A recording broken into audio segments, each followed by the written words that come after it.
now entering the Nooniverse.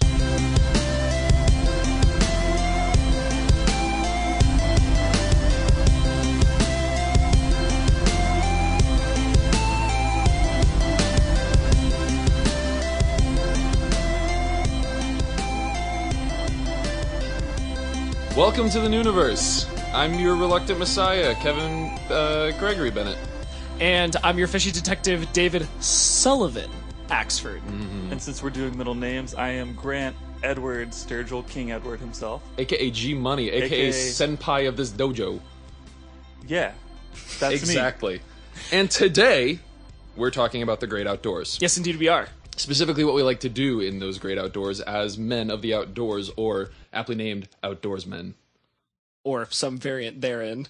Say, whichever variant you can, outman doors, whichever one. Yeah. Doorsman out. Mr. Krabs, do you how do? Yeah. Well, I think that the concept of being an outdoorsman or an outdoorsy person is sort of contrived now. I can agree. Yeah, I think it's very contrived that you either have to be some burly, bearded lumberjack who only wears flannel and bearskin leather. You have to be Ron Swanson. Yeah. Pretty much, yeah. Bacon and Paddle whiskey your own canoe. is a part of your diet. Is your diet? Right. How keto is that? Bacon and whiskey. Bacon and whiskey? Not very. That whiskey's got grain in it. Oh yeah, that's true. Yeah. But or you have to be. I think what a lot of people think of outdoorsy people, and I sort of see this as the opposite, is like hipstery type people. They're very granola people. Yeah, very granola. Yeah, and like the coarser the granola, the better. Yeah. You know what I'm yeah. talking about? Oh, yeah. It's like you don't even want to eat it. Yeah. So, that's why I wanted to first define what we all kind of can collectively call outdoorsmen. Like what an outdoorsman is. Yeah. What a man of the outdoors. Not women. They're not allowed. No. Outdoorsman is everybody. Even the women are men. Do go on, Kevin. Please continue to dig that hole deeper. You know what? I bet. By the way, shout out to our latest Twitter follower. The student engagement apps for chemistry teachers has followed the Nooniverse on Twitter. First question for you: how did you find us? Yeah, Really curious about that one. We really want to know because none of the podcast tags include like education. Maybe it should. Probably. But be nice to women, or else we'll probably lose that Twitter follower. Dang it. So, being an outdoorsman, like you said, I think it is extremely. It's the weird, like, social stigma that whenever anyone wants to get into the outdoors, they have to go to REI and like buy a bunch of expensive crap. Right. And, see, I'm getting good. I'm not saying any bad words. I'm saying quack or like crap. Yeah. Bravo. Yeah. But really, in my opinion, being an outdoorsman is just having a healthy connection to nature and having some kind of passionate interaction with nature that you learn from and grow from that isn't built off of any other kind of social stigma or expectation about, being a big burly whatever, having a beard, even if you're a woman, because women are allowed to have beards. Yeah, there are some hairy women out there, and God bless them. I would totally agree with you about that. I would even go less and just say you have to be passionate about a thing that involves the outdoors. I would agree. I mean, it's as easy as just enjoying the outdoors in general. Ooh, so I would go maybe a tad further? further than that. Okay. I would, because like I enjoy sushi, but I am by no means a sushi like person. I don't know, like I'm not in that community, but like I would say you have to be passionate about, like, when somebody looks at you and says, like, Grant, I know that you like to go fly fishing, right, and that you're passionate about fly fishing. You're an outdoorsman in that sense. Sure. Because I think that there are people who do enjoy the outdoors, but aren't passionate about it. And I would make that distinction there. Okay. That you have to be passionate about doing something in the outdoors. I can to be see an that. outdoorsman. I can see that. So then what? How would you?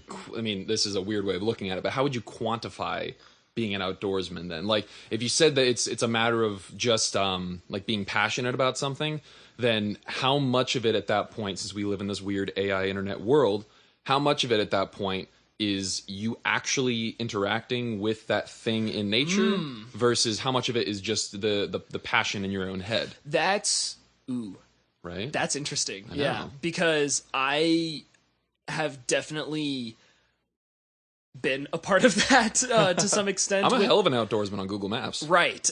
Or on YouTube. Mm-hmm. Yeah, I think almost anyone could be a YouTube or Google outdoorsman for sure. Absolutely.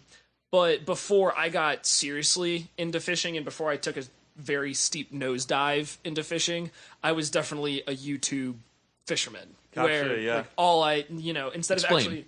So, like over the summer, for the majority of the summer, I made a point to go out at least 4 times a week and fish. You, Kevin, went on a couple of those excursions with me, and we caught some sweet, succulent bass. Big old donkeys. Love them girls. And man, I wish I was there for that. It was a wild time. Yeah, they weren't that big actually. What happens in Vegas stays in Vegas. They were maybe a pound. What happens on Lake Woon stays on Lake Woon. Yeah. But before that, before going out almost every single weekday or Saturday and Sunday and then a couple days during the week, for like a month, I was just on YouTube watching fishing videos and, I would like to say that it was, I'm trying to learn so that when I go fishing, I know what I'm doing. But it was really, I'm trying to feel like a fisherman by watching all this stuff on YouTube. Yeah. And I think that a lot of people, like you said, get trapped in the idea that, I have to go to REI or what, insert whatever big fancy name or like Orvis Field and or something. Stream. Yeah, Field and Stream, whatever. And you have to spend $1,000 to get into whatever you're interested for the outdoors. Right. And really, you just gotta get out there. You're free to do it, but it can sometimes seem kind of disingenuous, I guess. Yes. Yeah. So that definitely... and there's nothing wrong with going to those places and spending $1,000, because I would love to, by the way, because I really want to. We are not above that in any kind of way. I would go nuts if I had $1,000 at REI. Yeah. But in the spirit of that, since we even brought up that interesting point about, since we have so much information available to us, is it really just in our own minds that kind of exists? I have a little bone to pick with the definition of outdoors and how people over-romanticize it. The internet definition of outdoors? Grant, can you pull that up? Can you just Google? What? I mean, I want to see some of the words that you're thinking about. Not necessarily the internet definition of outdoors, but how a lot of people romanticize the outdoors and what it means without actually having an actual passion there. Okay, so definition of outdoors: in or into the open air, outside a building or shelter. So literally outdoors. Yeah, if you're out of a door. All right, fine. Outdoors. So if we're defining outdoors, I guess I mean in nature. If you're an outdoorsman, you're not just someone who likes to go out onto your patio. You actually like to engage in nature. And I think that it's funny. It's probably just media in general, whether it be books or movies, TV, anything like that, that has been kind of, I think, giving people a false romanticization. Oh, where did that word come from? Romanticization? Sure. Roma tomatoes? I'm not helping you on this one. Idealization is probably what you're going for. Like is that a word even? I don't know. Dude, I'm a... Romanticism. Anybody who's a spelling major out there, please contact us. Or tweet at us. How do you say romanticization? What would that be, an adverb? Anyone with an English degree, tweet at us, yeah, please. Seriously. But basically, like people who have not actually gone out to experience, nature and figure out how they like to commune with nature, if you will, and yet they read and they watch movies about things in the outdoors and they think like, oh yeah, that's awesome. Like I want to do that. Yeah. I want to be that.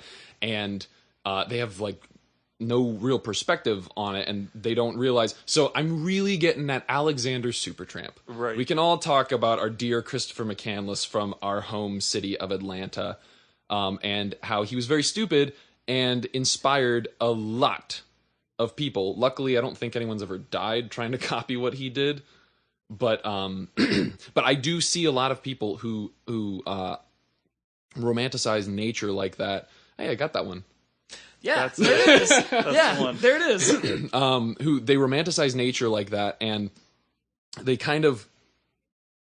don't do anything about it.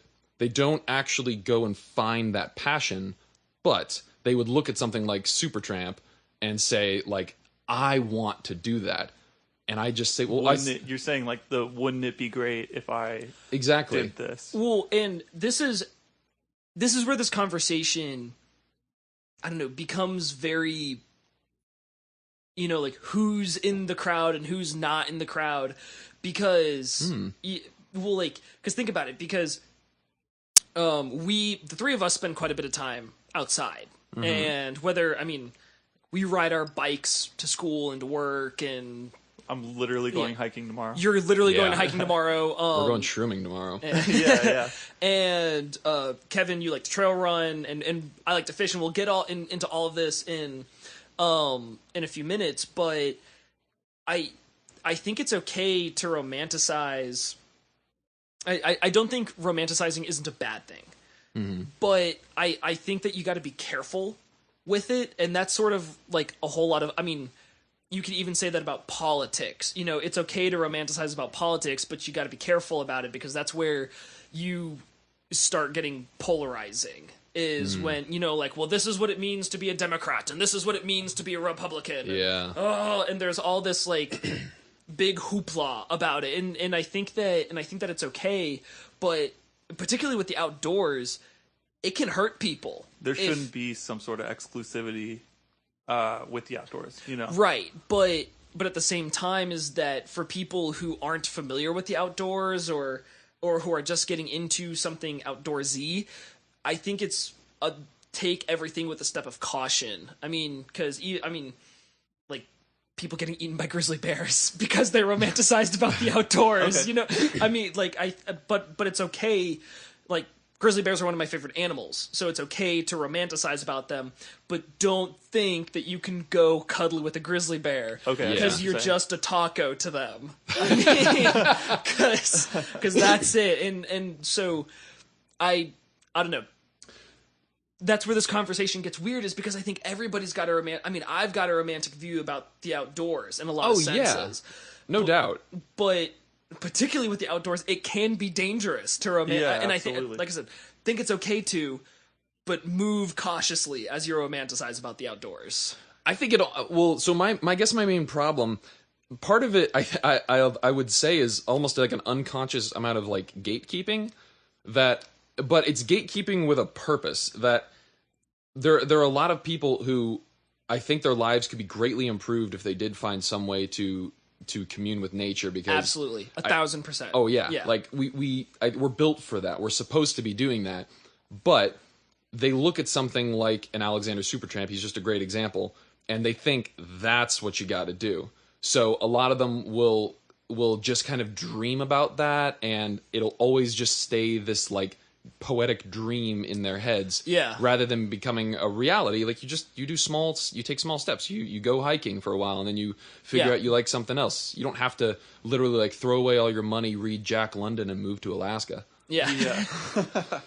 It's absolutely not necessary. So, you know, I wanted to, I guess, define outdoors, nature, not like the internet does, but rather the place where you go to commune with nature. Yeah. And the activities you do there. That's an interesting topic and a segue for what we're going to talk about for the majority of the podcast, but where you like to commune with nature. I think because it seems to me that everybody has their, quite literally like a niche. In nature, you know, like some people are mountain people and other people like the plains. I don't know many people who like the plains, but do you like the plains? I like Joshua Tree National Park. Okay. which I'm drinking tea out of. Yeah, and it's written in Cheetos font. It is written in Cheetos. And I can't take that mug seriously because it's written in Cheetos font. Mr. Cheeto's gonna pop out and be like, "Hey, come to Joshua Tree." Yeah. Come to Joshua Tree. Also listen to that U2 album. Absolutely. But like some people are plains people, some people are mountain people, some people are beach people. Yeah. And then like you even get into like some people are mountains people, but they don't want to be near a mountain stream. Yeah. Or some people are like mountain stream people and they won't go to the mountains unless there's a stream there. So like it's really kind of wild how you break it down. Or like there are beach people, but like but they like beach towns and not necessarily the beach. Oh, that's me. Which I like beach towns. I don't like the beach. Yeah. I like being in the water. I don't like sand, and I like what's on the other side of the dunes. Yeah. So when you saying like people like specific places, Grant was just pulling up a map of our great United States, and Land of the free, home of the brave. we just wanted to look at some of our around where we are. We have our wonderful Great Smoky Mountains just north of us.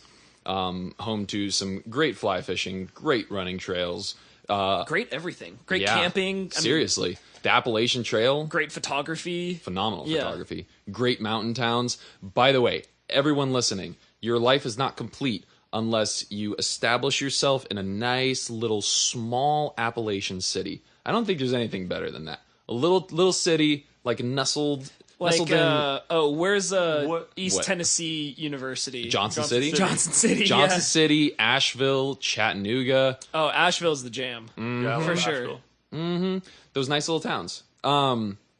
So I actually just came back from Las Vegas, and on my last day there, after we had a massive power outage at Hartsfield-Jackson and 2,000 flights were canceled, my father and I went to Mount Zion, or no, Mount Zion.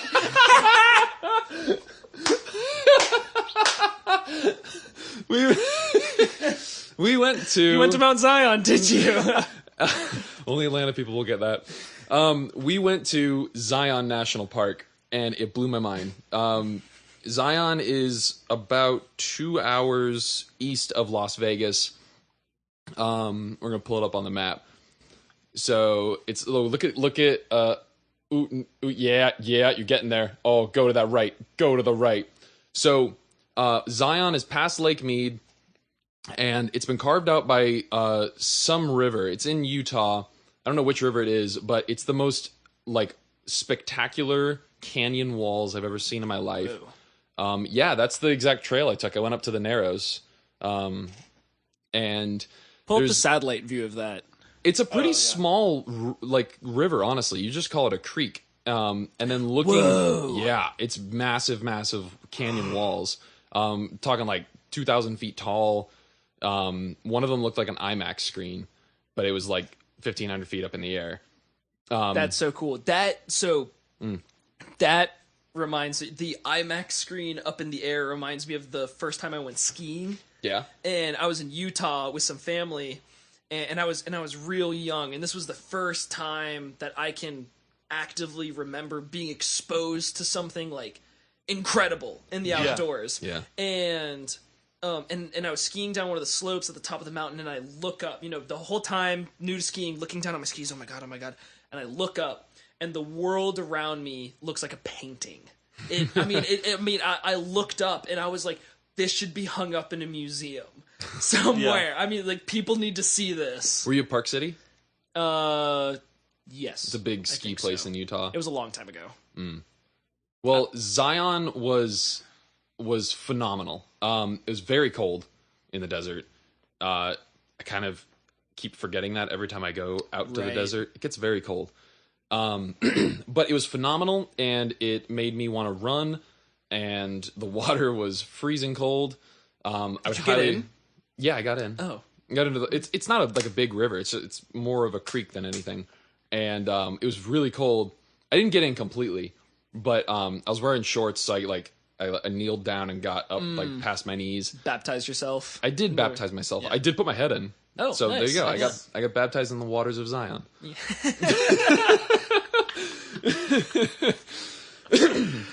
I would highly recommend Zion to everybody. Another weird thing about it, if you're someone who's not used to canyons versus mountains, is when you realize that as you're going in and you see these like super high 2,000 foot walls, that on top of that is like sea level.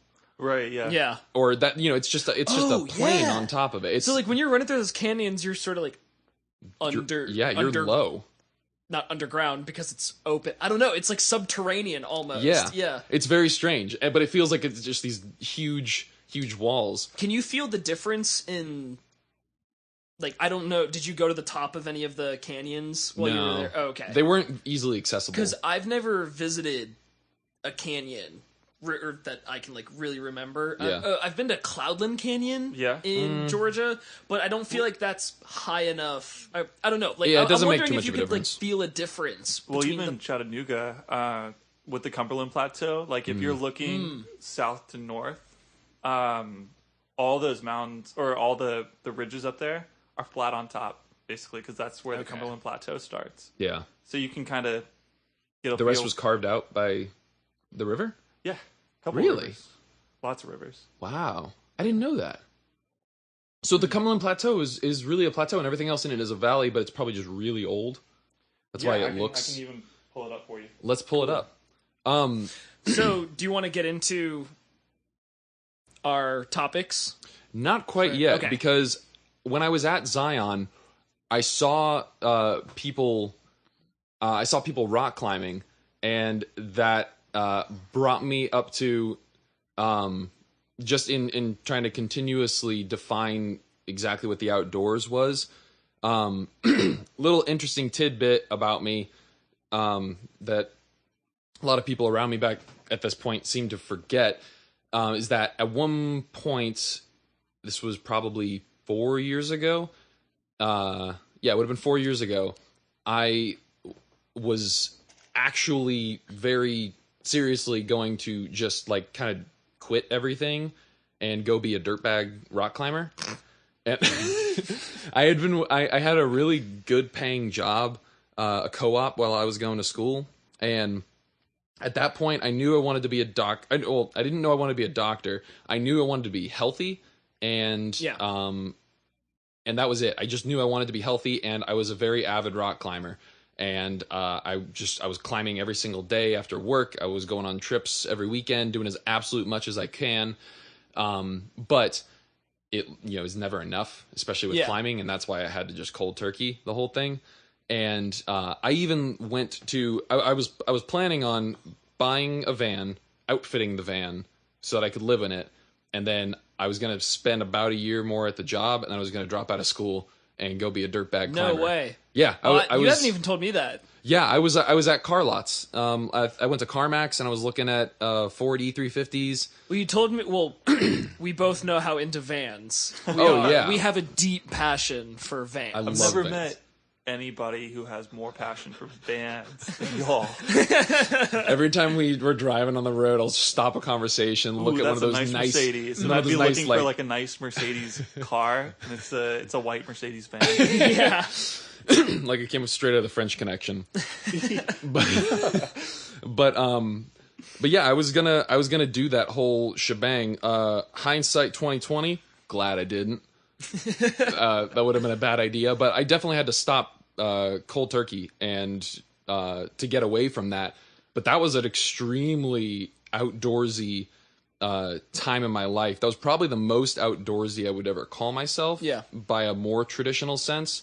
But I then found something that is I think it's a very healthy connection to the outdoors, which is like trail running, my one of my bigger passions now. I want to pause you there for just a quick second because you brought up something briefly that I think is really interesting, and that is you wanted to be healthy because you had a healthy connection with the outdoors. Yeah. And I think that, I mean, me personally, if I'm like the last few I haven't been really fishing in a while or done something really outdoorsy that I really like in a while, and I haven't felt as healthy as when I'm fishing all the time or doing outdoorsy stuff all the time.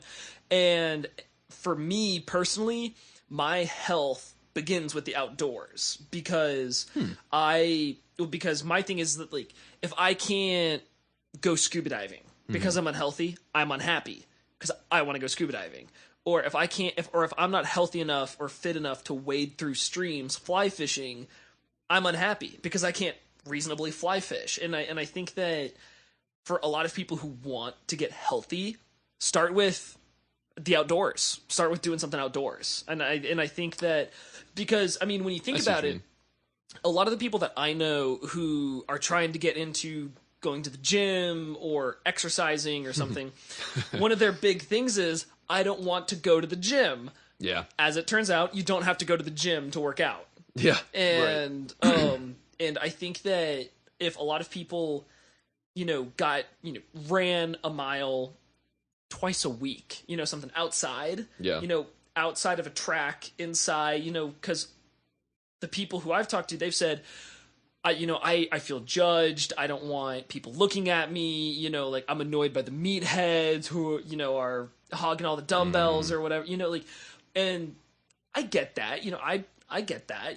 I don't like going into the gym personally either and dealing with other people personally, but I also feel better when I do, but I feel the best when my workouts involve the outdoors. Yeah. For sure. No, I would definitely agree. And I think the easiest starting place is hiking. Hiking is phenomenal. Absolutely. Oh my gosh. And particularly if you live in the North Metro Atlanta area. You've got so many options. Yeah, I mean, we're spoiled here in this area for how many hiking options we really have. Right. Yeah. I mean, Red Top Mountain, one of my favorite workouts is loading up a couple weights in a backpack and doing like 8 miles on Red Top Mountains with like 50 pounds on my back. And I'm like destroyed and crying at the end of it, and my feet are feel like they're not even there, like they've been crushed into powder. Yeah. But it's an awesome workout. And like an hour later, I feel incredible. I used to do a lot with weighing out backpacks too, because at one point I was gonna do a lot of the AT, and I wanted to be able to have a lot of weight on me and be used to carrying that in the backpack. But I honestly haven't done much backpacking because at the same time that I was really getting into like endurance, long distance, hiking or just trail type stuff was when I kind of got my competitive bug back, and I realized like, oh, you can just be on the trails and then run on them. But Grant, you have done a lot of backpacking. Yeah. So tell us about backpacking. Well, it's nice because like for us, we're close enough to the AT to where, on a weekend you can do a 20-mile section. Yeah. A small section, and it doesn't have to take up 6 months out of your life to do the whole AT or the Pacific Crest Trail or whatever. Right. And the barriers to entry are pretty low as well. Like equipment, you really don't need a super expensive REI ultralight tent. You can buy those on Amazon. Mm-hmm. Yeah. There are also other like smaller companies that sell awesome products for pretty cheap too. I have a Coleman tent. What? I have a Coleman tent. Yeah. And a Teton backpack, a huge one that I got for $40 and has lasted so many trips. Yeah, my backpack or my tent, the guy told us it's from a store that doesn't even exist anymore. It's called Galleons. Do y'all remember that? No. Oh, wait. It was in North Atlanta. It used to have a rock climbing wall in it. Yeah. Oh my God. What a blast from the past. Yeah. And the guy told me that he was caught in a hurricane backpacking. There's a trail in Florida that runs the entire length of Florida. Whoa. Seminole Trail, right? I think so. I think that's the name of it. I think so. And he was doing it. This was before when cell phones got super awesome. Mm-hmm. Hurricane comes through, or tropical storm comes through. Ouch. And he was like, my tent stayed fine. I was fine in there. It was all good. Wow. Yeah. Holy crap. Yeah, so that's a pretty good endorsement. It's built like seriously. Buy that tent. Yeah. It doesn't exist anymore. Oh, don't buy that tent. You could try. But yeah, no. I've done a lot of sections in Tennessee. Mm-hmm. Those are my favorite sections just because all my family's from East Tennessee, or a majority of my family's from East Tennessee. That's where you grew up, right? No, I grew up in really I grew up in Peachtree City, but Yeah. like I was born in Nashville, and so both sides of my family are from both sides of the state. Okay. So I've got Tennessee kind of covered. But backpacking in Tennessee is really great because it's free. You know, you just go park somewhere on the AT where it crosses the road, backpack. You can do an hour and back, or you can park 2 cars and Oh yeah, take one. You're right. Park one where you're going to end. Take the other one back to where you want to start. Well, the first time I went backpacking, I actually got lost on the AT. Oh man. Yeah. So this is the worst part. For anyone who's never been on the AT, this is the worst part about the AT because everyone has the exact same problem, and Grant had a bad experience with this problem. Yeah. So I was a sophomore in high school when I went out for the first time alone on the AT. It's a 20-mile section on Iron Mountain. I can show you the trail. Let me see. Please do. Let me see if I can find it. So when you start on Iron Mountain, there's this big campsite, right? Mm-hmm. Let me see, Johnson City, Tennessee, Chicago Lake. All right, so see where the dam is right here? Yeah. I hiked from the dam all the way across to here. Whoa. And Right, where did so- you get lost? At the dam. So when you start off, there's this big campsite. It's got like water access. You know, I think there's even like a shelter and a bathroom. But like, picture a giant clearing and a bunch of trees, and I see to the right there's a little trail. I go, oh my gosh, that must be the Appalachian Trail. Oh no. Spoiler alert, it wasn't. and so I started hiking on it, a couple miles, and then the trail vanishes. And I go, this must be the Appalachian Trail experience. And so probably about 3 or 4-ish hours later, I decided that that's not the trail. Where am I? But luckily I know the area pretty well, and you know, there's a huge lake underneath this mountain. Right. So if I find the lake, I can basically follow the shore back to the dam and find the trail again. The real Appalachian Trail. The real Appalachian Trail, yeah. And then I find my way back, finally find the trail, and this is like half my day's gone, right? Finally find the clearing again. And so I turn around, and to the left of the campsite, there's a giant sign that says Appalachian Trail this way. So The this Appalachian Trail experience. so this was just a product of like you were facing the wrong direction. Yeah. Essentially, just didn't see the sign. Essentially. There's no reason in turning around. This is obviously it. Yeah. But yeah, no, it was a really cool experience though, because like when I was lost, like actually lost, no trail, I was in like burrs and things like that. Yeah. I got into this like survival mode zone, Yeah. and it was this hyper focus. What's the best way to get out of this situation? Yeah. What's the fastest way to get Yeah. out of this situation? Well- And I got back. That reminds me, during high school, I did some orienteering competitively. Yeah. Yeah.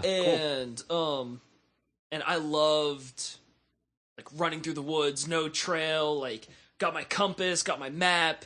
But there would always be one point where I would get lost beyond nobody's business. Like all the other points would be almost like record-setting times for the points, and then just like 2 hours lost trying to find this one point. Just ruined the entire competition for myself. And there was one where I was running around for like 2 hours straight and ended up at a fence line that said caution, firearms testing in progress. Oh my God. And I was like, I don't think the point is over here. Something tells me I'm not supposed to be here. This is some like Barclays level. Yeah. So Yeah. why backpacking specifically? Like, It's a more active form of tent camping for me. I like the basically the definition being you don't have your car to go back to or any kind of shelter, right? Well, I have a tent and things like that. But Yeah.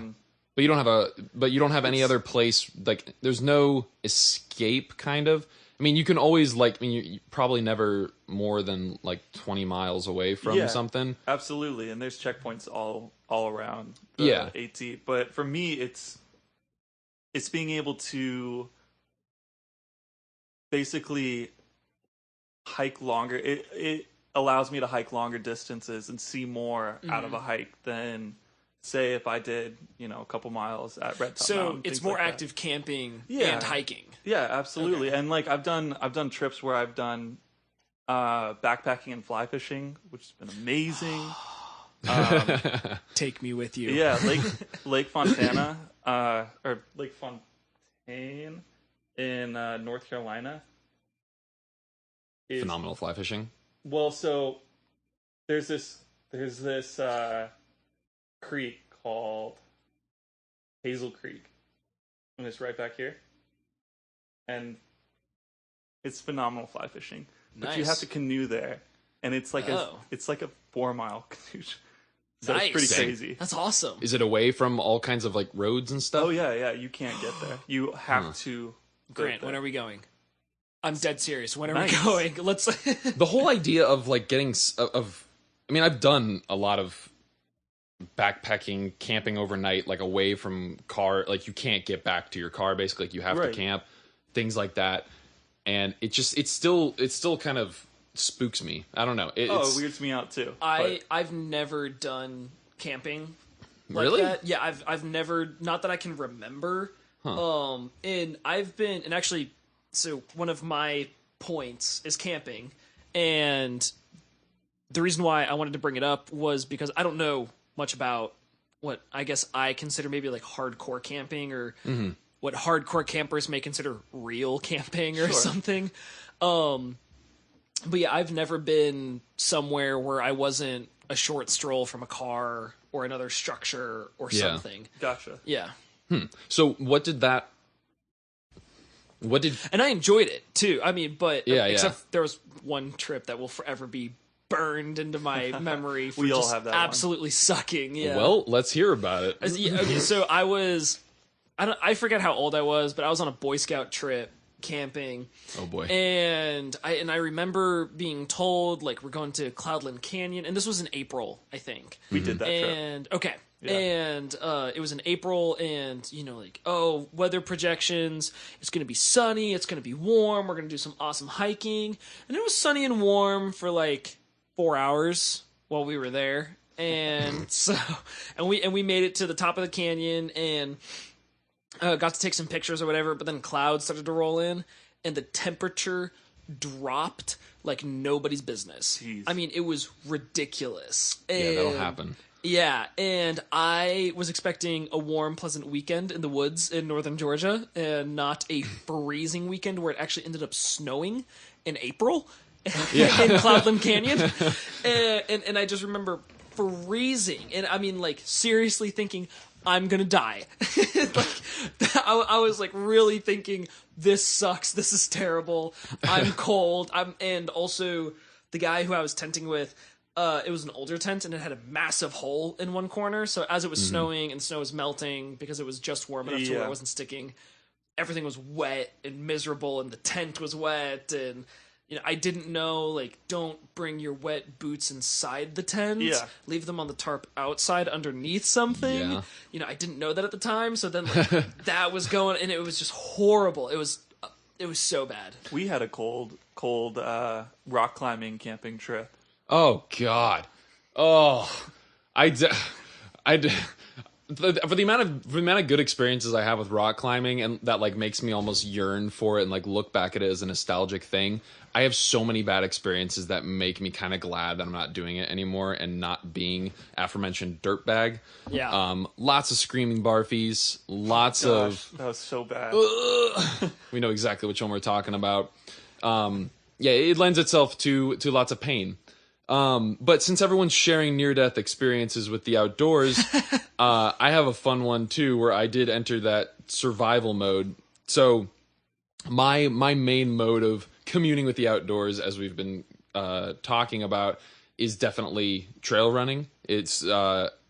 the way I got around to doing it was after I stopped rock climbing. I've always been a runner. I've been athletic enough to do stuff, and I wanted to get into just a more I keep overusing this word, but a more communal kind of interaction with nature rather than rock climbing. Almost started to seem artificial to me. There were some times when we would have to, like when I went out to the Ozarks on a big trip to go rock climbing, there was this one place, Sam's Throne, that I remember we had to park on the top of this mountain. We had to take a dirt road for like half a mile to get up to the top of this mountain. We parked on the side of the mountain and like set up camp. It was freezing cold. It was awful. And then in the morning, it was this beautiful, huge bluff, and we had to walk for like 2 hours and like scale down this really sketchy rock to get to the bottom and then climb.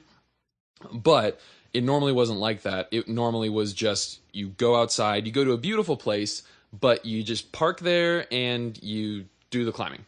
And I wanted to get more immersed in things. I knew Grant did backpacking, so I started to look at hiking, and then I kind of got my competitive bug back, and I just found trail running. I don't know why I never thought like, it's just hike but faster. Yeah. And see how long you can do it faster. It's like sprinting by me while I've got my backpack. Yeah. So I got into trail running. I had done cross country in high school, but I had never really run more than like maybe 6 miles or something at a time. And competitions for high school are 5Ks? 5Ks, so like 3.1 miles.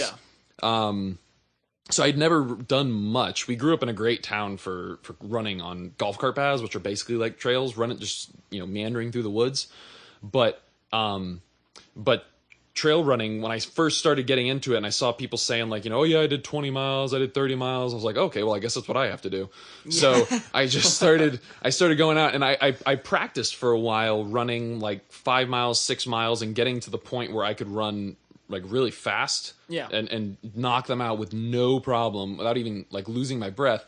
And I thought to myself like, well, if I can do 6 miles without losing my breath, I could just do that 4 times in a row. Yeah. And like run 6 miles, take a little break, run 6 more miles, and I understood like if I was going up some like really big hills, I might have to walk, and I'll just run as much as I can, but I'll be good. So 2 questions. The trail running thing was it was just purely competitive. It was just a purely competitive drive. That's what started it. Yeah. Okay. It was a competition of competitive, and I still got to do the things with hiking that I wanted to get into. Yeah, just quicker. Yeah, just do it faster. And also, what's your longest trail run? So nonstop. Ooh, longest nonstop? And then longest with breaks. Now you're talking about distance or time? Because with trails, distance. With trails, you really have to make that distinction because the mountain changes everything. Right. So distance-wise, the longest I've run nonstop, and it's also good that you said nonstop because I've done overnighters. Longest I've run nonstop was, I think, 29 miles, maybe 30 miles. Whoa! So more than a marathon. Yeah. In mountains. Yes. Ouch. That's more than I can do. Yeah, definitely. Well, I went running with this guy one time on Kennesaw Mountain. Yeah. And I was like, this is going to be great. I'm going to run with Kevin. 4 miles. I get like 2 miles in, and I'm like dying. Like, I want to go home. My feet hurt. Like, this isn't fun anymore. Kevin's making me feel bad about myself. But, so I think the longest single run, like I went out and I came back, it was not very hilly. Okay. It was in Alabama, like northwestern Alabama, and what part of North Georgia. It's up. Oh god, dude, I don't remember what the town's called. It's north of Lake Sandrock Lake, whatever it's called, Lake Weiss. Yeah. It's north of that Okay. I started, and it was a big long trail that kept going. But the longest time that I ever spent out.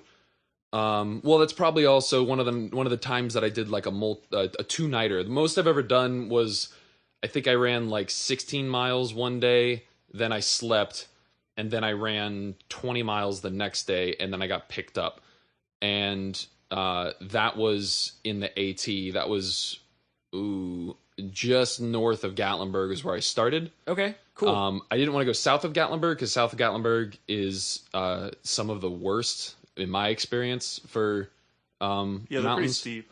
It's really steep, and that's actually one of my favorite stories. That's my near-death experience. Oh boy! It was actually the first time that I went trail running up in the big mountains, in the big trails. Like I said, I had been practicing a little bit and getting really good at running like 10Ks, and that was my plan. Was I was going to run 10K break, 10K break, and just see if I could do it. And a friend of ours was also into trail running, and he was gonna run with me, and so mind you, this was as I graduated. Remember I always said that when I graduated I went up to Tennessee to just play around? Yeah. That's what I did. Okay. Instead of walking for my graduation, I went up to run in Tennessee. So this is like May 5th or May 6th, something like that. We didn't even think about the weather. And we drive up to Klingman's Dome, which is where we were going to start. We go from Klingman's Dome and then run about 10 or 11 miles and then run back. So in total, it'll be about 20, 22 miles, something like that. And as we were going up, we got there at night because we were at a concert earlier that day. So we left right after the concert. We got there at night. And I remembered seeing, like, on the side of the road, the rocks started to, like, shine almost and, like, turn a different color. And I thought, this is a weird geological pattern. Yeah. Turns out it wasn't a geological pattern. It was snow. As we get to the top, it's a blizzard by the time we get to the parking lot for Klingman's Dome. Oh, no. Where we were just going to sleep and then wake up in the morning and go run. So it's a blizzard. We didn't bring any clothes for running in the snow. Oh, no. And we didn't bring blankets for sleeping. Naked. Yeah. So we didn't bring anything for cold. We got no sleep and woke up at around 7 and hit the trails, which we were above ankle deep in snow at that point, and below that was just ice and mud and like frozen watery slush. No. And how did your shoes feel? Oh, awful. I've got those shoes still. They're torn to shreds. Are those super nasty ones in your room? Which super nasty ones? There's one that's like torn to, there's like one pair that I've noticed that's absolutely torn to hell. That's probably it. They survived that run. You should have them framed and like put on the wall or something. These went through something. So I would say the first 6 miles were literally no problem. Like it was way hillier than I expected. That's always how it starts out, where it's like it's no problem, and then it's like, okay, I can do this, and then the trail disappears. Yeah. Yeah. So it's very cold. There's some people out, but not many because it snowed so much. So a lot of people are just not going up to this part of the trail, which is a popular part of the trail. And in the morning, I saw some people, but it was still just really, really snowy. It was even hard to get up there. I'm sure people literally couldn't get up the hill because of ice and whatnot. And we made it about halfway. And my buddy was actually going to keep going on the AT, so he wasn't coming back with me. But he was just going on, and he was going to go to Damascus, Virginia, I think. Yeah. And get picked up by someone else when he was up there. So it's a cool town. Yeah. You should go check it out. Just saying. Nice recommendation. Shout out to you, Damascus, Virginia. Yeah. Sponsor our podcast. Please, along with the chemistry people. Yeah. So we were about halfway through. We'd probably been running for 5 hours, maybe. Okay. Because that's like one of the most hilly parts of the Appalachian Trail. Right. It just takes a long time to get through it. And I turn around and start to notice, like I'm getting really tired at this point, but I start to notice that I don't see anybody.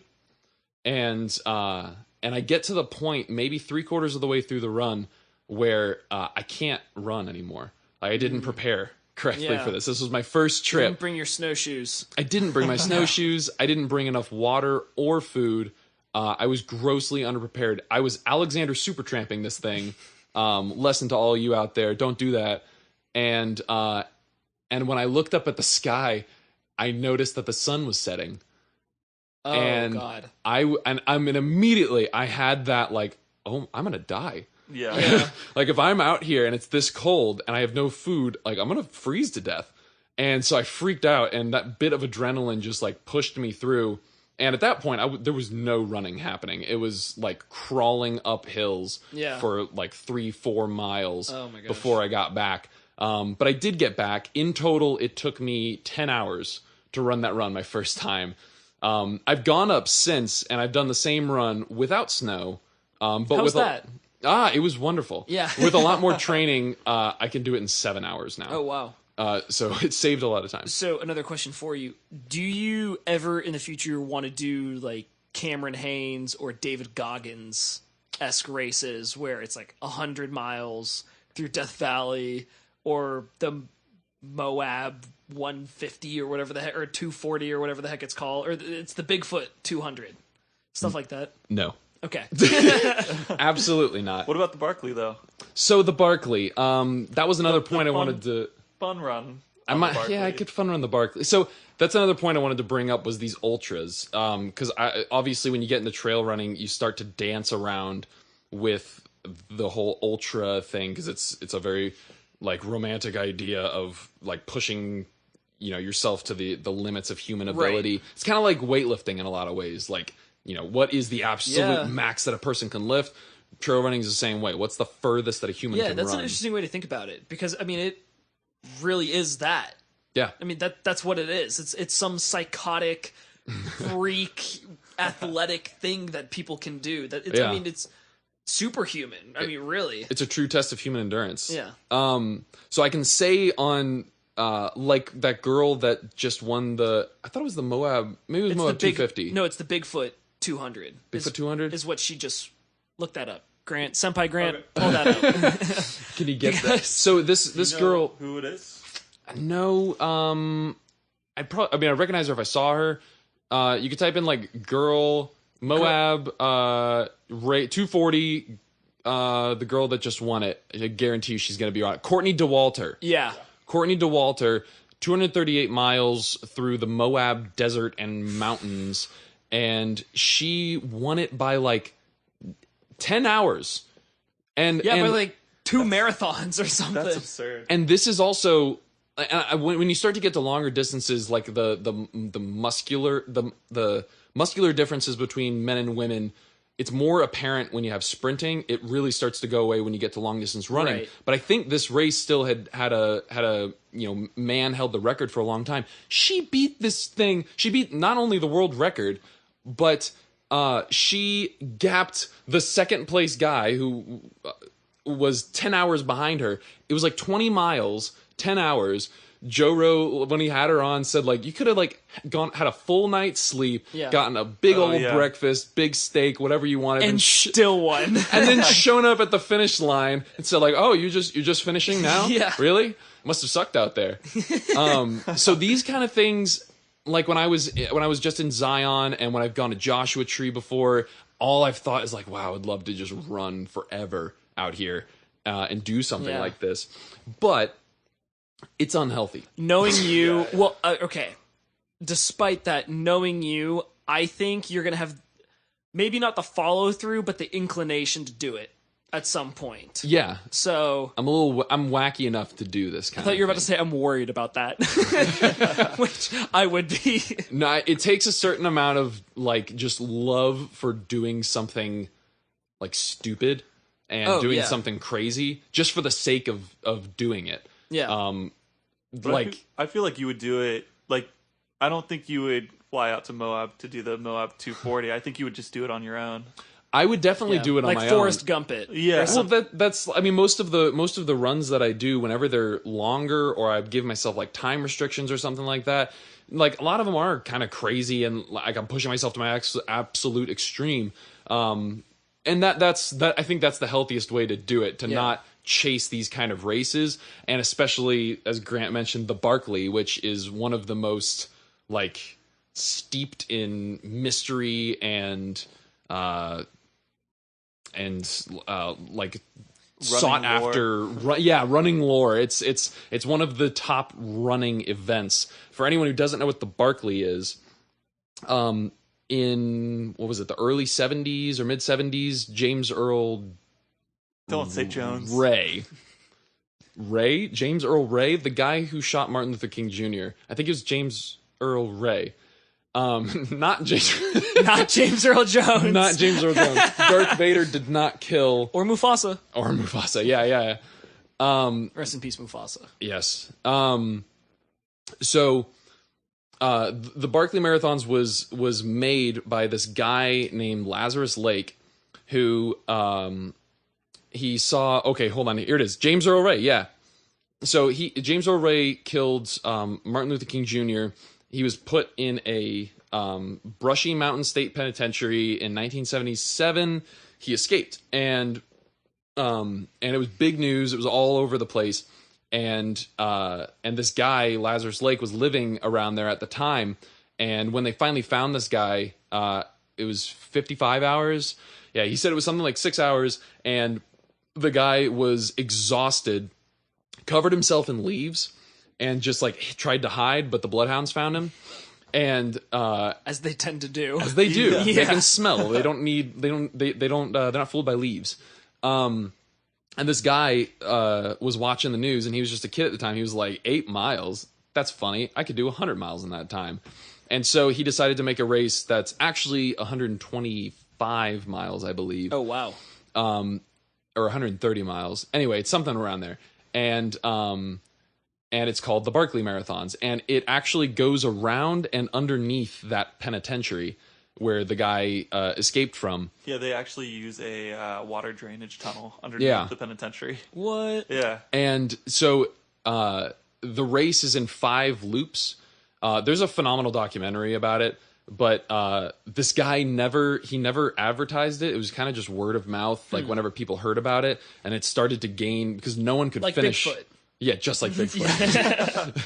No one could finish the race. It was extremely hard race, even though a lot of people can run that distance. They can run that distance, but the mountains, the terrain, are incredible there. And plus the like briars, the vegetation. Yeah, it's just so thick. It's up near Knoxville. Yeah, so it's in Frozen Head State Park. Yeah, and only like a third of the actual race is on trails. The rest of it is orienteering. Yeah, and they don't gives post you the trail or anything. There's no map. He gives you the map there, and he gives you directions basically. Like, you run down the mountain and you're gonna see this thing, and then you turn there. And it's such a weird, strange, like very unorganized event. But it started getting really, really popular, and people were like explaining on the internet like, how do you contact this guy to ask him if you can run the race. And eventually someone finished it. I think to date there have been like 14 people to finish, and 2 people have finished it multiple times. And I think the record it's that's only a handful of Brett people. Mon, right? Yeah, 52 hours and 3 minutes. Actually, it was 2012 that they filmed the documentary. The slowest person to ever finish was John Figvaresi. Finished it in 59 hours, 41 minutes, 21 seconds. Catch is, you only have 60 hours to complete the race. Whoa. Oh, yeah, that was crazy. If you finish the race in over 60 hours, you don't finish it. You get caught by the police and thrown back in jail for murdering one of the greatest people to ever walk the planet. This dude finished it with 18 and a half minutes left to spare.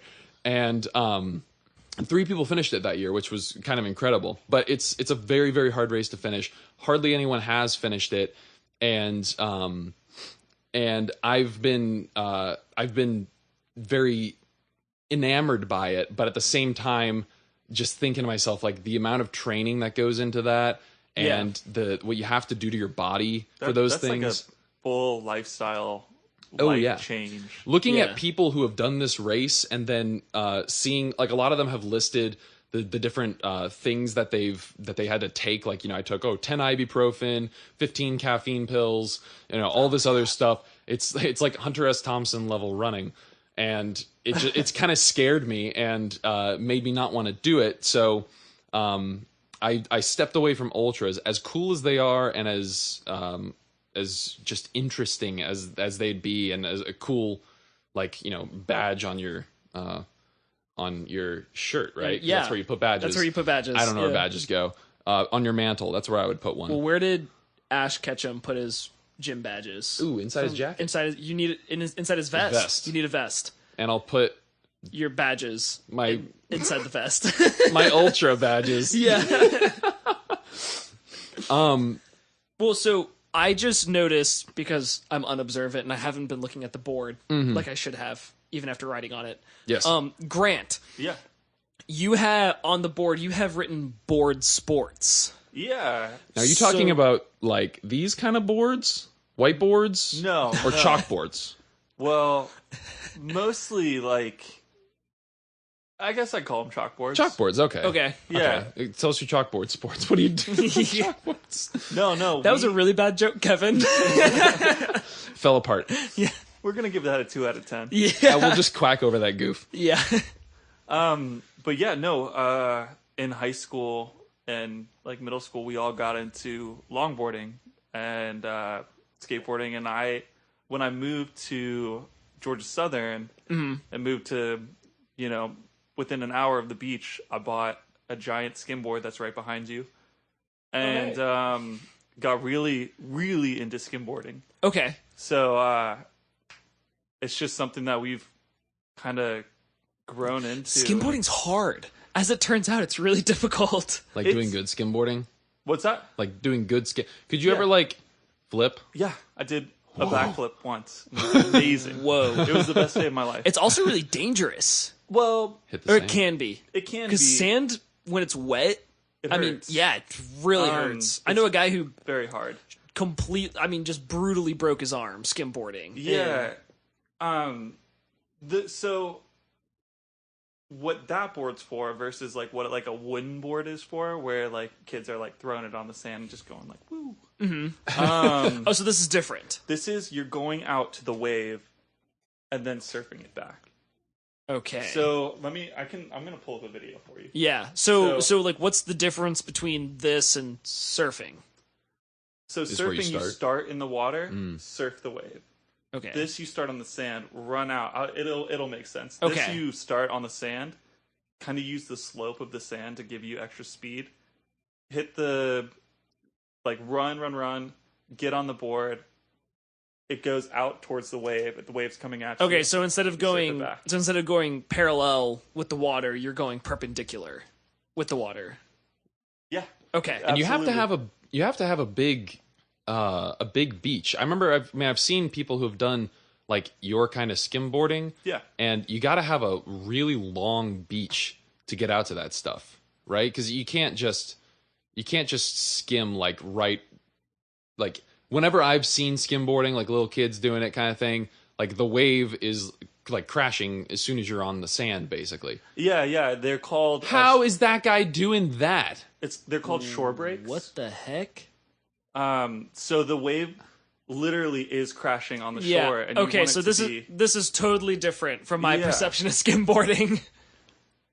So how are you getting out there to that wave? It's your speed. It's your speed running down. So you got to have a really big skim. You got to have a long skim, No, right? check it out. That guy. Well, so Whoa. he's. So that's your. You did that? Okay. Yeah. That's incredible. Yeah, it was a lot of fun. Wow. We're looking at a guy like Brandon That Sears ki- I mean- is the man. that. Really, just looks like waves that you would get in Florida. Even Yeah. you don't. I mean, you can don't be. have to go to California What was to that? do this. What did he Well- just do? What means of sorcery is this? Yeah, these are So- people going like 20 feet in the air and really riding. It's just, they're riding it just like surfing. This is definitely getting linked. Oh yeah, Oh, yeah. Absolutely. Oh my gosh. So like Destin, I've never seen this. it's much. not gonna. It's like Destin's not great. You're not gonna get this good skim just because you're right. You do need at least Need bigger enough. waves. Well, you need a big enough shore break to where you can surf it back. I mean, people can do it on like tiny waves, but Right. it's more fun if you've got If you know, can this, really hurt yourself. that. wow. Yeah. Huh. That looks like it could be in Florida. I thought you were gonna say like, have you seen that downhill skateboarding Oh yeah. stuff, We like used to do that sort of stuff? Yeah, I've done a little bit of that as well, and I thought you were gonna say that, not Yeah, We had professional skimboarding, like some really intense skimboarding. Oh my gosh, we had a buddy almost bleed out doing that, like a really really big downhill one. he blames me for it. That's right. He does blame you for it. Because I was borrowing his skate tool, and he said his skate tool was too wobbly. Yeah. And he couldn't tighten up, but Sorry. still his fault Sean? because he went out and did it anyway. That was Sean, right? Yeah. But yeah, I mean, so what is that? How does that fit into outdoors with you? What does that mean to you? Well, it's an outdoors sport that I enjoyed, all throughout middle school up through, when I left Georgia Southern. It's just so pretty recently. Yeah, it's pretty recent. Wow. Like, what's your philosophy behind it? What is it? Do you have to have a philosophy to Dude, I got a philosophy for everything. Yeah. Oh, The Reluctant Messiah in full form right now. No, there's no philosophy behind it. It's just entertainment. just fun. It's just fun. Literally, when I did the flip on the skimboard, it was before a tropical storm. We had actually good waves at Tybee Island. So I went out, turned the board sideways, as you do, and rode the wave up, and it forced me around to do the flip. So I was in the air doing a backflip. So it was the best moment of my life. My buddy Kyle was there, and I was like, Kyle, did you see that? I guess, for me, He was he was facing the wrong direction, He looking. sneezed, actually, and missed the whole thing. I was going to say he was looking for the entrance to the Appalachian Trail. So I guess for me, everything's got to have like I put too much meaning into random stuff. I like to have fun. Hey, that's rule number 3. I guess that's my philosophy. I have a infamous list of rules, by the way. Very long list. Very, very long list. And rule number 3 is if you're not having fun, you're doing it wrong. Yeah, absolutely. I have fun putting philosophy into things. Huh? David, tell me about fishing. I was actually going to move time. on. I was actually going to move on to another word on there under your stuff that always What? fizzles my bits. Oh boy. Yeah. You know I'm good at fizzling your bits. Yeah, I know. I think I just killed Grant.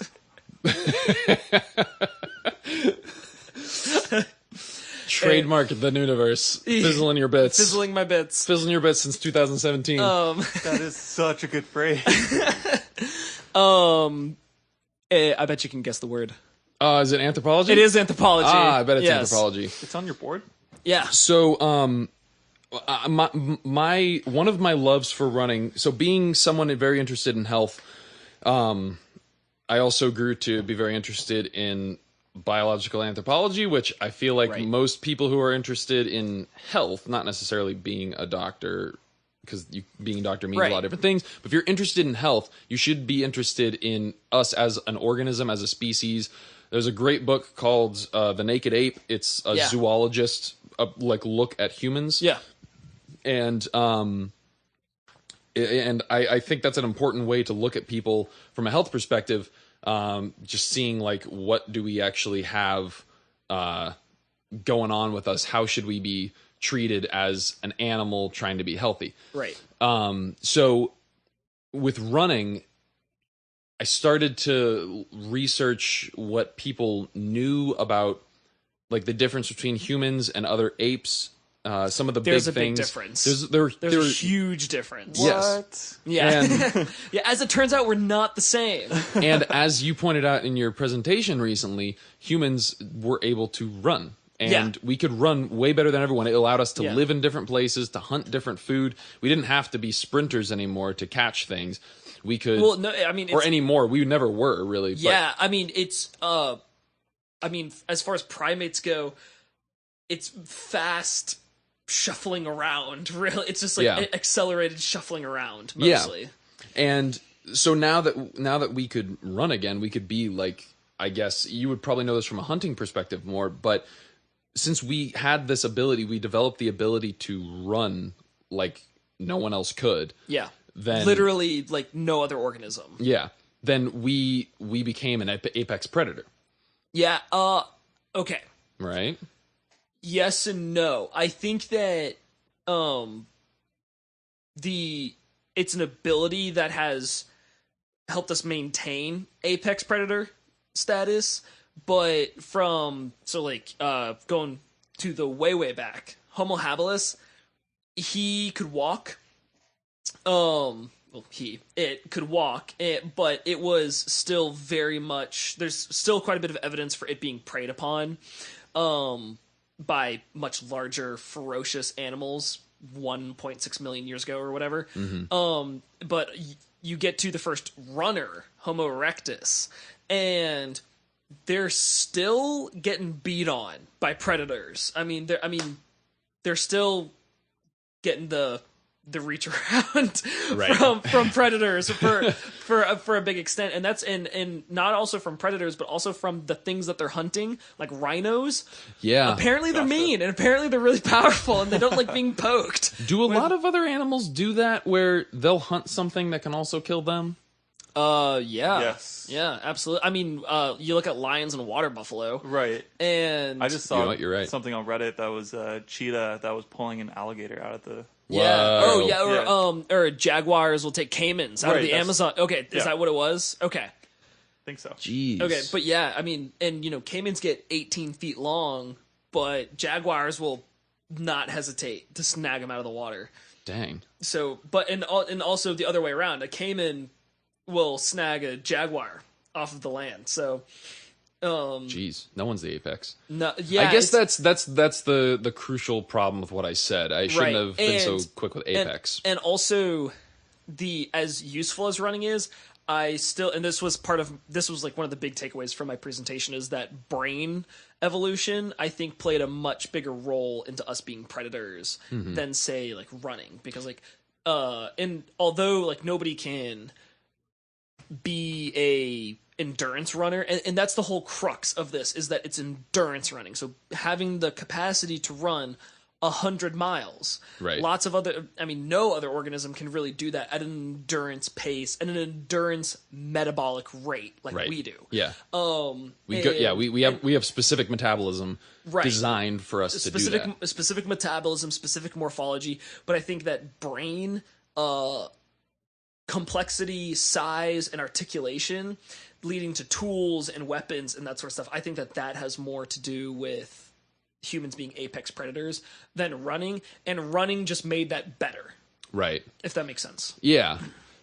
So I guess when I say the anthropology of running, it makes me feel just more connected to my physiology. Absolutely. I shouldn't be so quick with with talking about the history of it, but we look the way we look in large part because we evolved as runners and as endurance runners. So I totally get that deep connection to that. And as someone interested in, like, I won't say perfecting, I'll say optimizing my health to its full potential. Yeah. You look at things like that, and this is where I've done a lot of research on this. If anyone wants to know where the real issue is between like vegans and carnivores or omnivores or whatever, the real issue is they're not going to start arguing metabolic stuff that we know today through any science. Well, they might start with that. They're not going to finish with it. They always finish with talking about, 100,000 years ago, because that's honestly where the truthiest truth lies. Yeah. Is what were we doing? And what could we figure out when you gather all of these different historical facts? Well, that sort of leads us like the anthropology of diet. And one, intuitively speaking, 100,000 years ago, and even not that far back, we were in a devastating ice. From an ecological standpoint, a devastating ice age. And it played havoc with the entire planet, and it didn't even cover the entire planet. Yeah. But the most nutrient dense food that you can get is stuff like brain and bone marrow and meat and stuff like that. So intuitively you can say, okay, odds are Neanderthals and archaic Homo sapiens were opting for the elk steak and the bone marrow and the brain as opposed to like the acorns, and I know that there are more nutritious plants than that, but odds were they are around? Well, were they plentiful? And they weren't cultivating them for sure at that point. No agriculture. Nowhere near that point. Unless you believe in Atlantis. Dude, oh my gosh. So last year, for a world history project, I was like Googling ancient societies, and I found something on Atlantis, and there's this like whole community of websites dedicated to like, it's real, bro. It's really real. And they have like all this evidence and migration paths of Atlanteans. And, dude, we already figured out the Earth is flat. It's only a matter of years before we find Atlantis, and it's apparently in Japan. Look at this. Oh, what is this? Oh my gosh! Oh my gosh! Oh my gosh! Yonaguni? Oh my gosh. This is.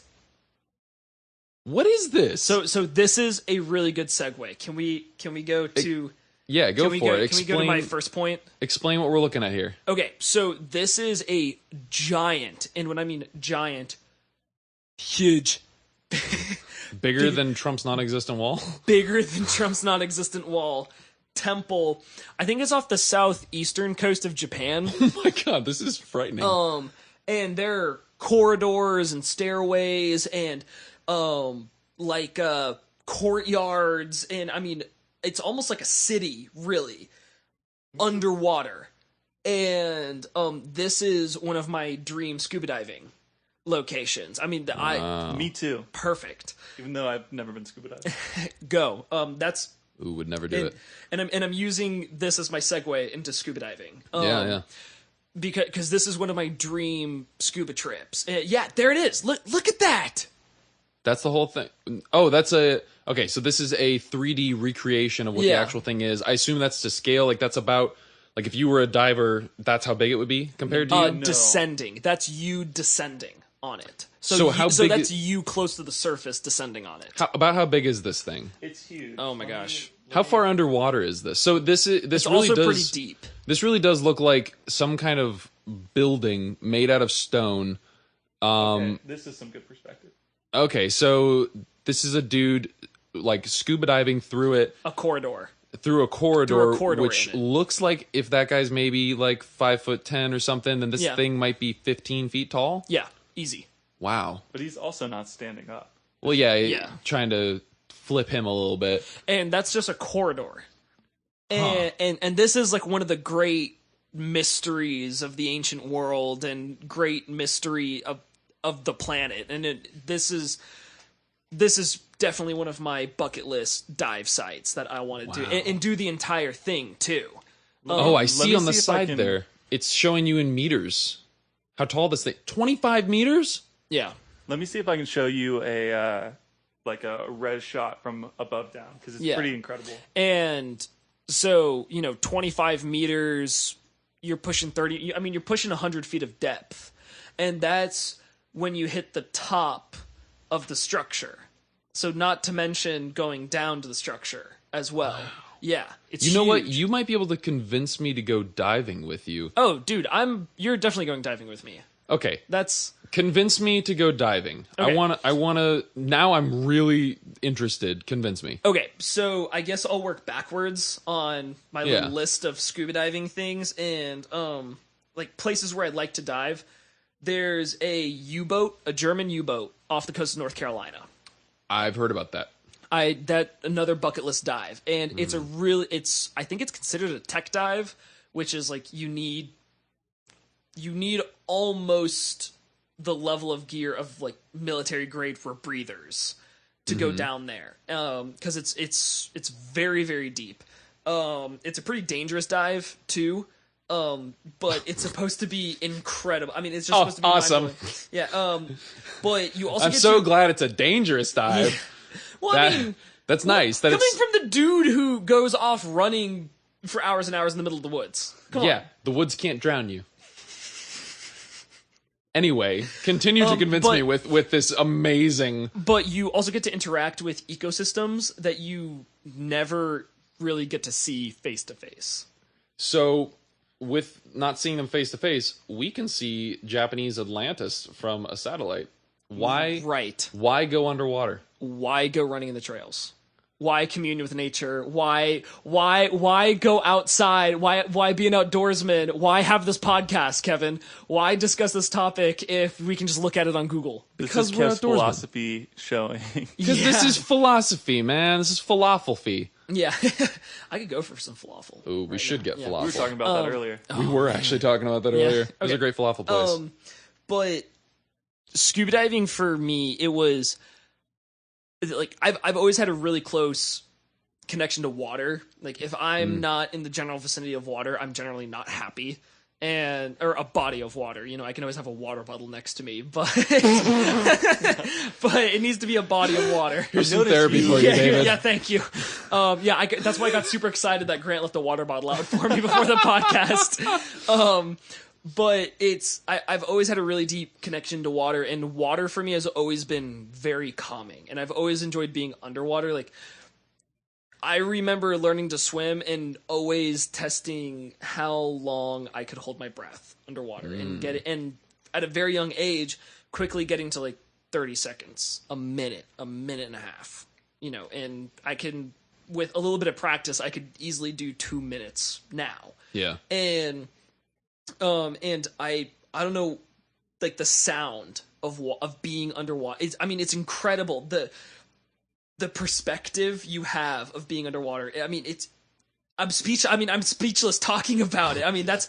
That's how wild it is to me. And it's so, but for me, mostly it's so calming. Like the stresses of school or of life or money or whatever, the second I dunk my head underwater, it's gone. It's gone. And it's not because I've talked to some people about this, and like, well, is it because like you're focusing on your air or your depth, like there are other things going on? I'm like, absolutely not. That's not it at all. It's being underwater.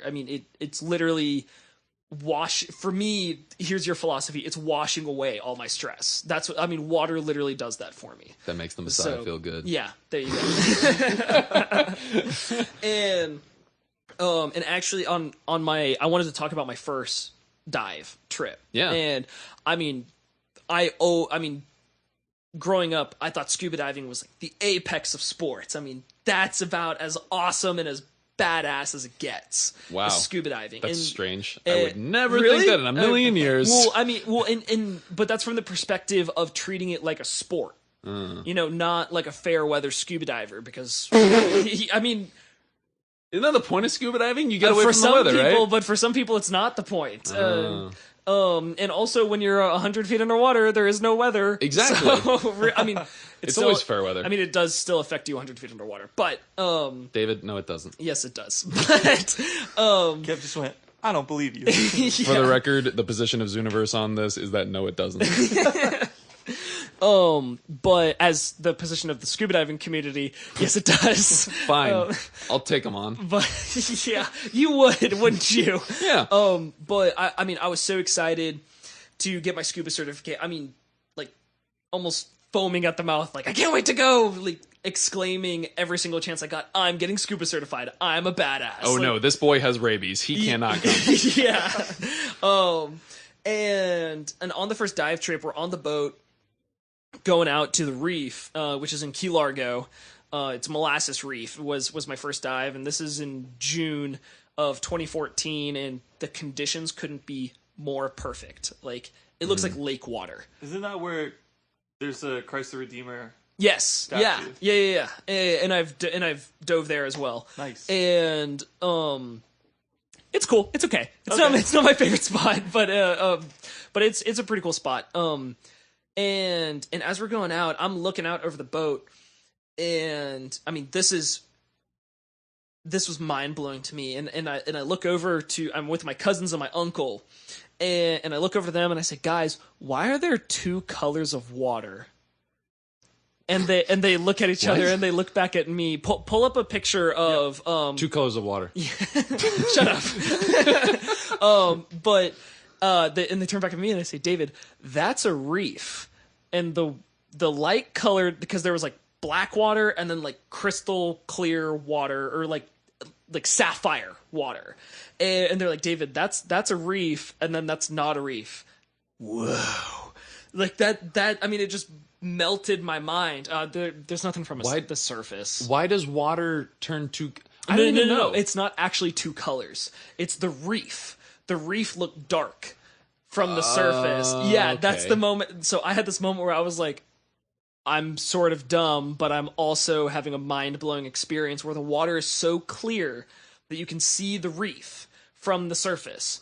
So when I look at an image from Google Earth and I'm looking down on like the Bahamas and I see it looks all weird, I always assume they just color that in to get people to go to the Bahamas. No, it really looks like that, huh? Yeah. Interesting. Yeah. You learn something every day. Exactly. And so, I mean, before I even jump in the water, I had this mind-blowing experience that this water is so clear that my brain initially couldn't comprehend that, I thought it was two different colors of water. No, it's all the same water, of course, but there's the reef, and then there's not where the reef is. You're talking about? Yeah. So the dark part, isn't that just... I thought that was just like deeper water. That's deeper water. Yeah. There it is, but it looks like that, but that juxtaposition is what a reef looks like, but it's all meandering around itself. Which part is the reef? I don't know. Probably off to the left. Off there. To the left. So it's a whiter shade of pale. Yeah. But it's my new album title. Yeah. But to the untrained eye, I was like, why are there two different colors of water? And that blew my mind. And then and when you get in the water, normally you do a giant stride where you put your hand over your mask, hand over your weights, and you take a big step off of the boat. And I hit the water, and my diving instructor gives me the okay sign, and I give her the okay sign back, and we start to descend, and I start to freak out. Yeah, I would assume that would happen. And I was like, oh my god, like, it's all my stuff working. I'm like checking my gauges furiously. I'm checking my dive computer, and I'm like really freaking out. And then I realize we're 30 feet down, and it's perfect. And that sounds nice. The water temperature is perfect, and that was the first moment where I was freaking out, like thinking, this is all wrong. I'm scared. Like I could die. I could seriously injure myself. And then all of a sudden, that was the first time all that stress had been washed off of me. Cool. And and getting super philosophical about scuba diving, but I'm digging this, man. But that's the way it is for me. I mean, like with applying to medical school and how seriously like we take school. Yeah. I mean, it wears on you, and this for me is really my escape from all of that. And on that dive, we see a school of spotted eagle rays, which are super rare to see on dives. And we see a pod of dolphins, and we see sharks, and we see stingrays. And I'm just looking around, and I'm like, I'm with this habitat that nobody gets to see. I mean, when you think about it, nobody really scuba dives. No, like very few people actually scuba dive. And nobody gets to come face to face with this habitat. And for me, that's what set me off to be obsessed with, really being obsessed with water sports. And because of scuba diving so seriously, that's how I also got into fishing. Yeah, because you also do spear fishing. Yeah, right? Yeah, spear fishing. And I mean, also, if you want to feel like a badass, that's a quick way to do it. I mean, there's this one. I wish I had it, but there's this one picture of me where I'm like, I have on my sun shirt and it's rolled up like 3/4 of the way, and I look fit, and I have my spear gun in one hand, and I look cool as hell. I mean, I just look like the coolest dude on the planet. And each of my cousins and I have a picture like that where we just look so cool with the spear guns, and didn't get anything on that dive, but it still looked cool though. But we still looked cool, and those are some of my favorite dives. And what we had done the first couple dives is, because we stay at a hotel in the Keys and can't really cook what you kill, so we give it to the dive guides, and they get to cook it. But one time we rented a house down there with a grill and everything, and we got a few hogfish, which is sort of like snapper, really. Meat-wise, it's like snapper. Okay, they inhabit the same... they inhabit the same environment, and just similar. It looks nothing like a snapper, but meat-wise, it's sort of like a snapper. Okay. It's a whitefish. Okay. Yeah. And I mean, best meal ever. Nice. I mean, because and I haven't been hunting in a really long time, but I'm sure it's the same way for people who are avid hunters, where it's like, I just killed this deer or this hog or something, and now I'm eating it. It's like, well, I just got this fish on a reef, and by the way, it was not on the protected reef. I am not spearfishing on the protected reef. I want to make that abundantly clear. That is not happening. Big disclaimer there. We are off that. We are off of Molasses Reef. We are off of the Reef State Park. Yeah. Yeah. I saw pictures. They were there. Yeah. And I mean, it was incredible. And spearfishing is incredible. My favorite dive, though, of all time is probably my first night dive. Oh, cool. And how does that change things? I have a hard time imagining that even going down to a certain depth that you can still see. Yeah. But you really can't, right? I mean, my deepest dive is, I think, 127 feet. Yeah. So, I mean, and you can see fine at 127 feet. Yeah, it's because I couldn't even imagine at 10 feet you could see. Yeah, well, you need to get in a Ever been pool. into a pool? Yeah, Not you in need a to get into a pool. pool. I'm talking bro. about. I know. I've been in the Gulf of Mexico so many times. Is it just that dirty, or can you see 10 feet down in the Gulf of Mexico? Yeah, in some places, yeah. You need to get out. You need to get in the water more. I don't need to get out. I need to get down. More. Yeah. You need to get down. Get down, funky. But night dive. I mean, it seriously, and being on a reef feels like being on a different planet. This literally felt like totally different world, totally out of. And it was a little nerve wracking, if I'm perfectly honest, the first night dive, because you can't see the sharks. And I'm somebody who's very comfortable around sharks. I mean, sharks don't bother me, but I can see them. So not seeing them remove some of that comfort level. Yeah, they're there. And yeah, they are, and they're more active at night. But on the first night dive, we were with this dive guide. His name is Owen. He's actually now a boat captain. I think he still guides a little bit, but anyways, and he had hinted at that there's a Goliath grouper, which are massive, massive, massive fish. I mean, it's very, very hard to comprehend how big these fish are. And he was saying that there's this Goliath grouper who sometimes tags along on the dives, and we call him Big Mo. Yeah. And that's kind of funny. Maurice, yeah. I think that's what if I remember Atlantic correctly. Goliath grouper. Here's some pictures. Yeah. Whoa! Look at my that. God, that's Yeah. big. That's like a whale shark. Yeah. Oh my God. Yeah. And they're pretty big fish. And when we were on this night dive, you feel something massive swim right by you. And You're not helping me go diving anymore. And you can't see the massive thing swim by you, and then everybody turns on their dive lights again, and then all of a sudden there's Mo, the giant grouper, and I freak out. You hear some people go in their regulators, and the dive guide is laughing, and what he does is he takes his dive light and he points it at a little blue tang. Hanging out in the reef, and Mo swims up to it, and then all of a sudden, whoa! And it wasn't so much loud as you could feel the pressure change in the water. I mean, how far away was he? 4 feet. Jeez. In the water, and imagine, seriously feeling like you got smacked in the chest. Wow. And I mean, it was incredible, and also to be a part of hunting with this Goliath grouper. I mean, it was a wild experience. And then we'd turn off the lights, and then all of a sudden he's in between your legs. Yeah. Okay, I don't want to go diving anymore. And that's probably my favorite dive was that experience, and getting to hang out with the Goliath grouper and go hunting with it. And I mean, it was incredible. I mean, and also towards the end of the dive, the dive guide, turn out all. He said, "Wait." In scuba language, which is a lot of weird hand gestures, wave in the water, as I just hit the mic, sorry people, wave in the water and turn out but before you do, turn out all your lights. So we turned on all our lights, and we all started waving in the water, and there's bioluminescent microorganisms in the water. Nice. So then all of a sudden the water lights up with blue shimmering neon lights. And I mean, it's like you're an Avatar. Jeez, I mean, it's like you're an Avatar. It's really wild. And I mean, it's just mind-blowing. I mean, in each time I go, there's always something. And I mean, I've had a dive in 8 feet of water, and for 20 minutes, I literally just wanted to see how much I could bury myself in the sand around the reef. And I just hung out there for like 10, 15, 20 minutes or whatever. And let me guess, you popped up, ate a fish, and got back down. Yeah. Oh, man, I wish. That would have completed the experience. But like, even that experience, I was like, this is what it feels like to be a stingray.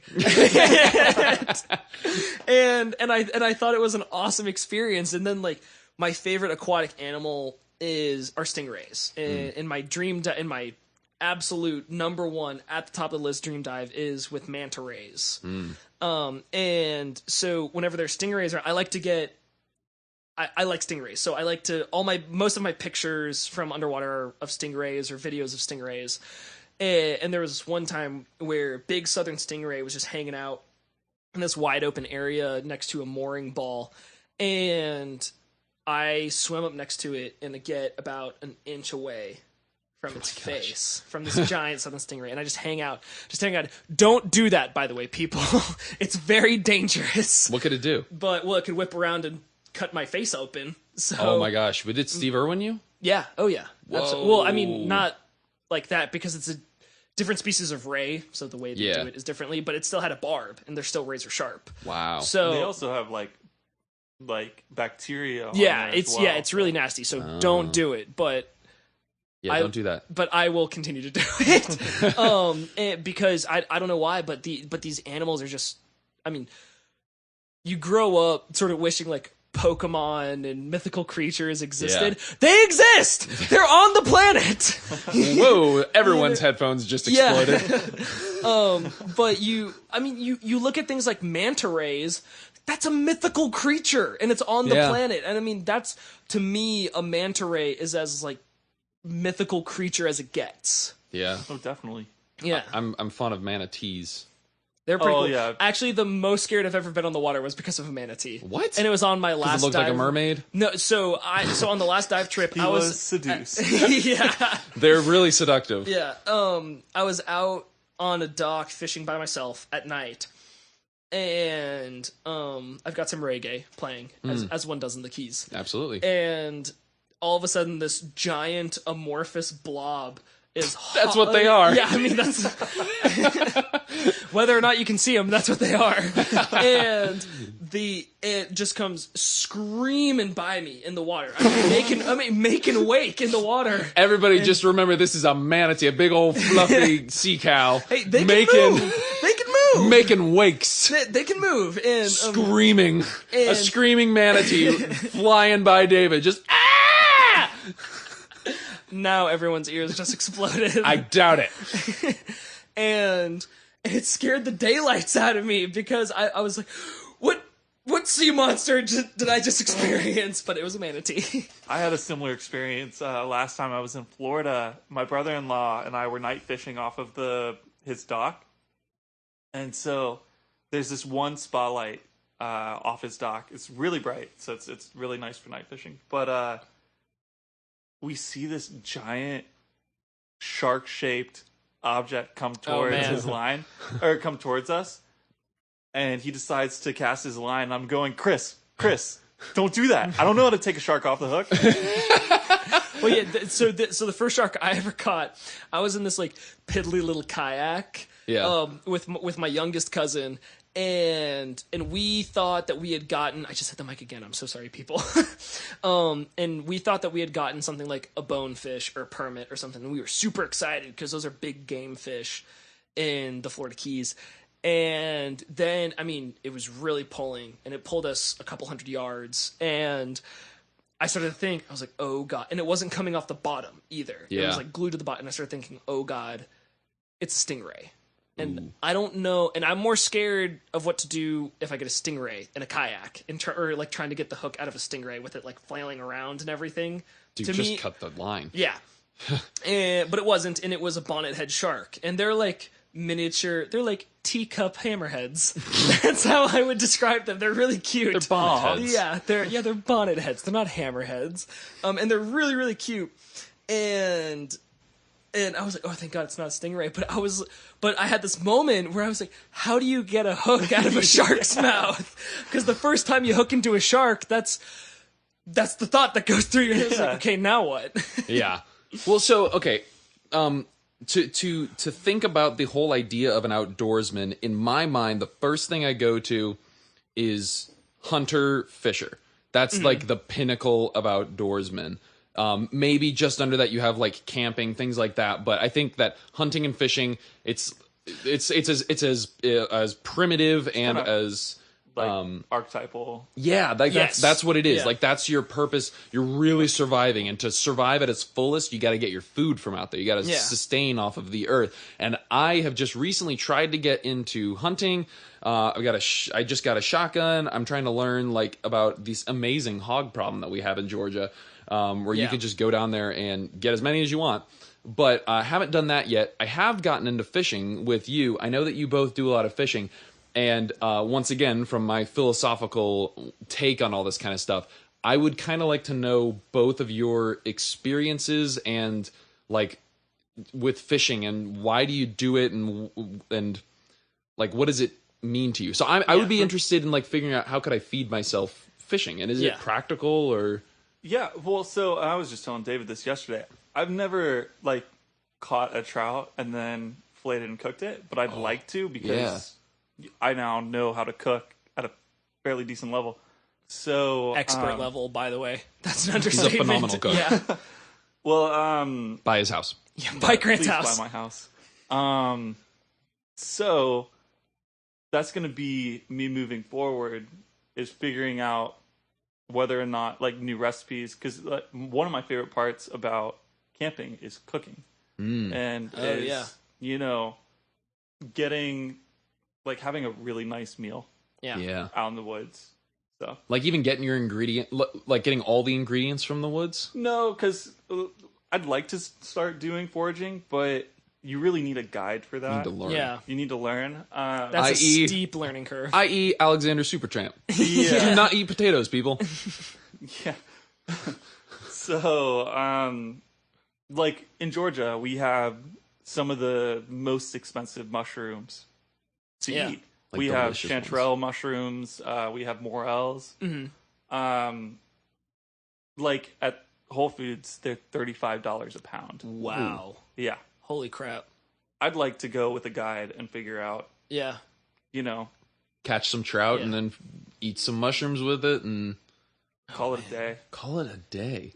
That would be incredible. Day. And that's oh man, I haven't thought about like that evolution as a fisherman, like doing catch and cooks in like different locations, like going to the Great Smoky Mountains and catching or East Tennessee and catching a trout, and on the bank of the river with your little stove, or even building a fire or something, like cooking the trout, the fillets in its skin, and then so even using using the ingredients that are even around it. Oh, this is sounding cool. Yeah. I want to learn like in the Smoky, like can you cook with pine? Do you even know can you cook with like pine needles? Yeah. They're really pungent. You can make tea out of pine. Yeah. So like I've seen what's his name on the Discovery Channel make tea. Oh yeah. Bear Grylls. Yeah, Bear Grylls. Shout out Bear Grylls. Yeah.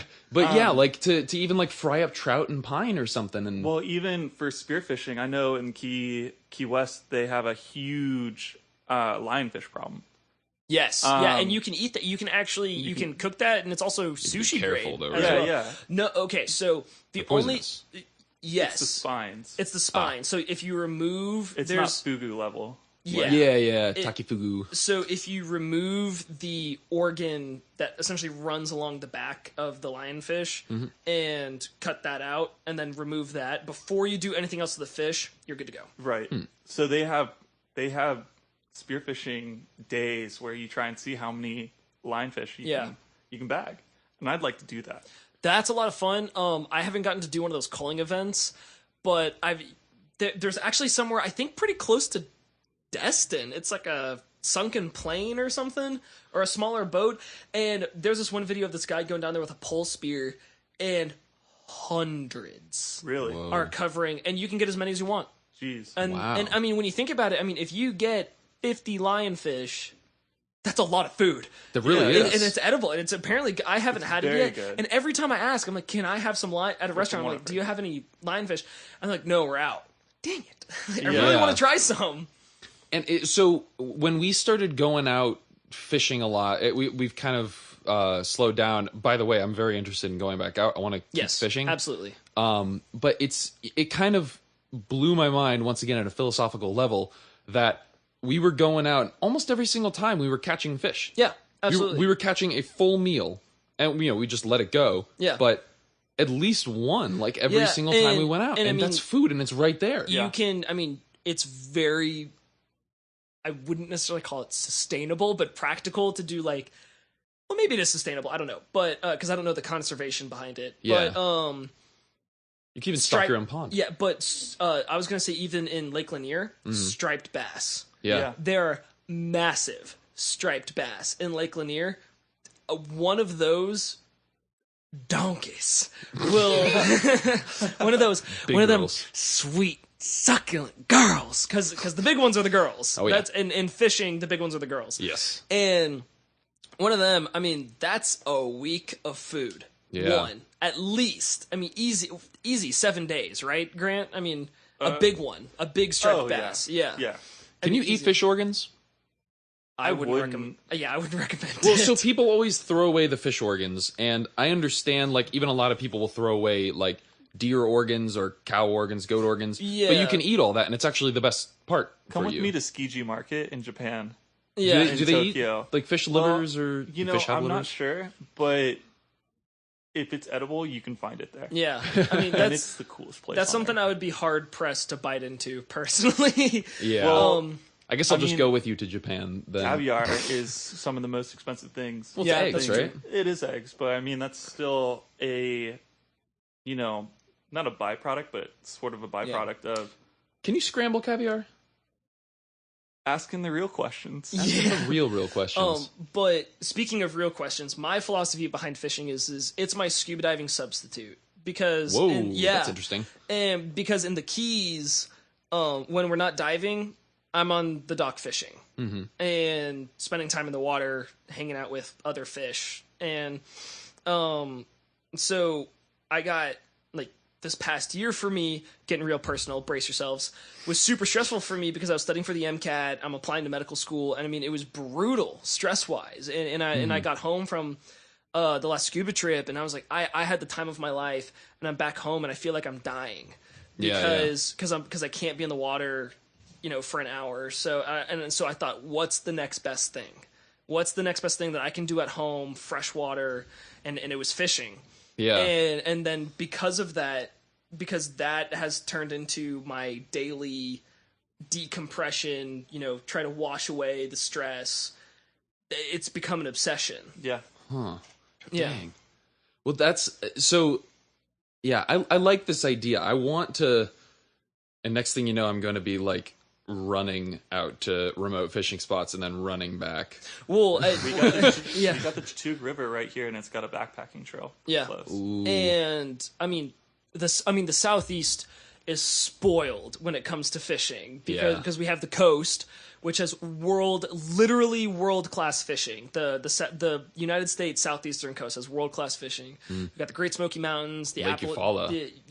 Lake Eufaula, which has record largemouth bass, Lake Lanier, Lake Allatoona, all the ponds, all the golf courses with ponds. I don't think I'd want to eat fish from a golf course. No, but as far as like catching them, Oh yeah. I mean, that's what I did in Peachtree City. Yeah. We just went out to the golf course. yeah, fish for carp on golf course ponds, and I mean you'll get 20-pound carp. Well, what was Easy. nice in Peachtree City, we had a creek that runs from one lake to another lake.